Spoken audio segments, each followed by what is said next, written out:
ఇప్పుడు రవి గారు మాట్లాడతారు. ఇక్కడ ఉండేటువంటి మన అద్భుతమైన వైజాగ్ ప్రేక్షకుల్ని, అలాగే ఎన్టీవీ టీవీ9లో చూస్తున్నటువంటి ప్రేక్షకులు, ఆదిత్య మ్యూజిక్లో చూస్తున్నారు, శ్రేయస్ మీడియా, గీతా ఆర్ట్స్ అన్నిట్లో చూస్తున్నారండి. వాళ్ళ ఫోన్లో వాళ్ళు చూసుకుంటున్నారు. అది చెప్పండి. మీకు రిక్వెస్ట్ అండి. ఫస్ట్ నేను పక్కకి వెళ్ళిపోతున్నా. కాదు, మీరు అవకాశం ఇస్తే మీ దగ్గర నేర్చుకుంటాం కొన్ని మాటలు రాసుకోవడం. మీరు అవకాశం ఇస్తే నేను పెన్ను పెట్టుకొని కొన్ని డైలాగులు రాయడం నేను నేర్చుకుంటాను. మీకు మొనాటిని తప్పుతుంది, నాకు తప్పుతుంది. నేను ఓటం ఒప్పేసుకుంటున్నాను మీ ముందు. నేను ఒప్పుకోవట్లేదు, నేను రాయడం మొదలు పెడుతున్నాను. అందరికీ నమస్కారం అండి.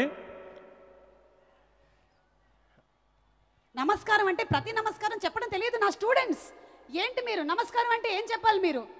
నమస్కారం, సారీ అండి, గుడ్ మార్నింగ్ బ్యాచ్ మొత్తం ఎవ్వరికి నమస్కారాలు చెప్పడం. మీరు పెట్టండి అమ్మా, నమస్కారం పెట్టండి ఒకసారి.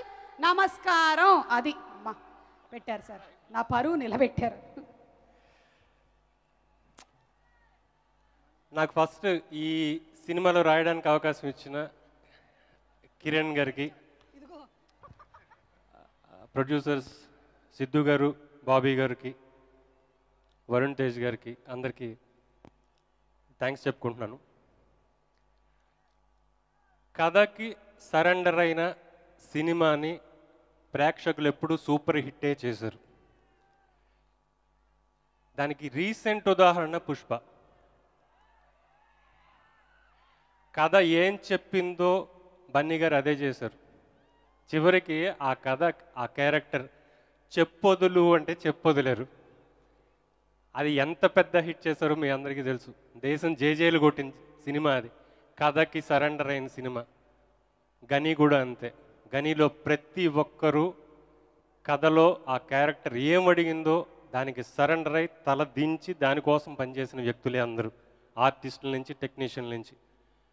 వాళ్ళందరికీ గొప్ప విజయం రావాలని కోరుకుంటూ thank you.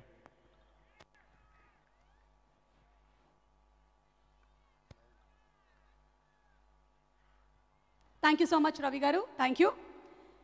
Waiting to listen to your dialogues on April 8th. లహరిని వేదిక మీదకి ఆహ్వానిస్తున్నాము. Lahari too please come on stage. ఈ మూవీలో లహరి ఏం క్యారెక్టర్ చేసింది, అసలు ఎలా కనిపించబోతుంది?